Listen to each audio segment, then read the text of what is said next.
శిక్షలు బయటకు చేసిన తప్ప నేను ఎలాంటి పరిస్థితులు కూడా అలాంటి దీనికి దోహదం చేయలేదు. నేను ఎప్పుడూ చెప్పేవాడిని, ఒక హత్య చేయడం అనేది చాలా ప్రమాదం. పోస్ట్ మార్టానికి కారకులైన వ్యక్తులు మీకు కూడా పోస్ట్ మార్టం జరుగుతుంది, జాగ్రత్తగా ఉండమని హెచ్చరించాను.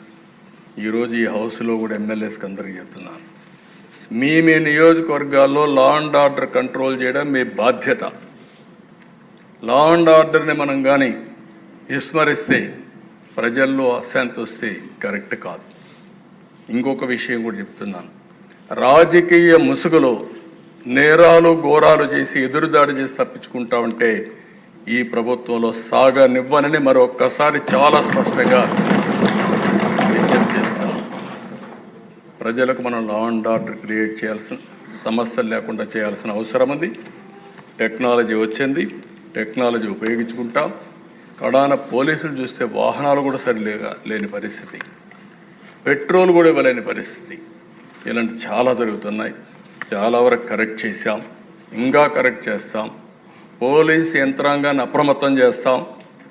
అప్రమత్తం చేయడమే కాదు, ఎప్పుడైనా సరే అధ్యక్ష ఒకటే గుర్తుపెట్టుకోండి, ఒక నాయకత్వం కానీ ఒక గవర్నమెంట్ కానీ స్ట్రాంగ్గా ఉందని విత్ డెమాన్స్ట్రేటివ్ ఎఫెక్ట్తో చేయగలిగితే అందరూ లైన్లోకి వస్తారు. అట్లా కాకుండా పర్వాలేదు ఉదాసీన వైఖరి తీసుకుంటే ప్రతి ఒక్కరూ పెట్టిరేగిపోయే పరిస్థితి వస్తుంది. అది ఈ ప్రభుత్వంలో సాగనివ్వమని చెప్పి మరొకసారి తెలియజేసుకుంటూ ప్రతి ఒక్కరికి విజ్ఞప్తి చేస్తున్నా. ఈ రోజుటి నుంచి కొంతమందిని చూస్తున్నాను దిశ, కొన్ని కేసులు కూడా చూస్తున్నాను. ఎమోషన్లో కొంతమంది ట్రాపుల్లో కూడా పడతా ఉంటారు. కొంతమందికి డబ్బులు ఇస్తామంటే ఎక్కువగా వస్తాయనే ఉద్దేశంతో ఒక విధంగా ఆలోచిస్తే చిట్ ఫండ్ కంపెనీలు వస్తూ ఉంటాయి. అలాంటి వాటిలో డబ్బులు ఎక్కువ పెట్టుబడి పెడతాం, లేకుంటే మీకు ఎక్కువ రిటర్న్స్ ఇస్తామంటే మోసపోయే పరిస్థితి వస్తూ ఉంది. కొంతమంది అమ్మాయిల పట్ల కొంతమంది చాలా దారుణంగా ప్రవర్తిస్తూ ప్రేమ అనే మాట ఒలకబోస్తూ ట్రాప్లో పెట్టి ఈ యొక్క అబ్యూజ్ చేసే పరిస్థితి కూడా వస్తున్నారు.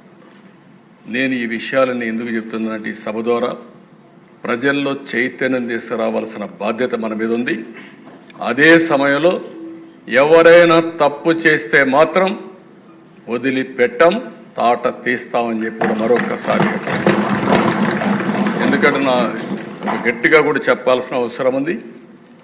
నేను ఇదే మాదిరిగా ముఖ్యమంత్రిగా ఉంటే అధ్యక్ష 14-15 సంవత్సరంలో ఇక్కడే మన గురుజాల కాన్స్టిట్యున్సీ అనుకుంటారు, పిడుగురాళ్ళ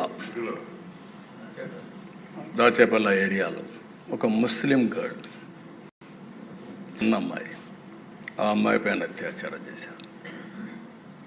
దగ్గర 18 టాస్క్ ఫోర్స్లు వేశారు. ఏ డైరెక్షన్లో ఉన్నా సరే భూమి మీద ఎక్కడున్నా పట్టకొచ్చే బాధ్యత మీదని పోలీసులకు చెప్పా. సర్చ మొదలుపెట్టా. 4వ రోజుకి అతనే ఆత్మహత్య చేసుకొని చనిపోయాడంటే అక్కడ కనుక్కున్నాను. దాంతో కూడా వదిలిపెట్టలేదు.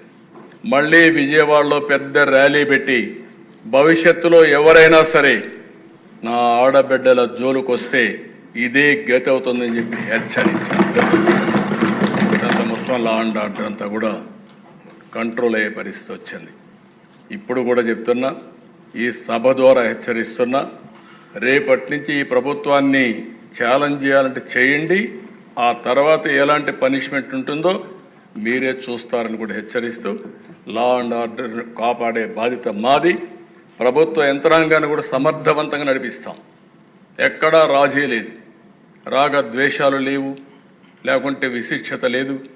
ఎవరైతే మీరందరూ లా అండ్ ఆర్డర్ మెయింటైన్ చేస్తారో డీజీపీ దగ్గర నుంచి లాస్ట్ మైల్లో ఉండే కానిస్టేబుల్ వరకు మీరు లా అండ్ ఆర్డర్ మెయింటైన్ చేయండి. మీకు అండగా ఈ గవర్నమెంట్ ఉంటుందని మరొక్కసారి తెలియజేసుకుంటూ, ప్రజలు పూర్తిగా సహకరించమని మరొక్కసారి కోరుకుంటూ, ఇంకొకసారి నాకు ఎక్కడన్నా దొరికితే మాత్రం గంజాయి దొరికితే అడికి అయిపోతాను, మీరు గుర్తుపెట్టుకోండి. అదే మాదిరిగా ఎక్కడ డ్రగ్స్ దొరికినా లేదు. రాజకీయ ముసుగులో హత్యలు నేరాలు ఘోరాలు చేయాలనుకున్నా చాలా క్లియర్గా ఉన్నాం. ఎవరైనా మీరు మీ సమస్యలు చెప్పాలంటే మాకు చెప్పండి. సమస్యలు చెప్పకుండా మీ ఇష్ట ప్రకారం వచ్చి రౌడీజం చేస్తాం, ఇష్టానుసారంగా ప్రవర్తిస్తాం కూడా కరెక్ట్ కాదు.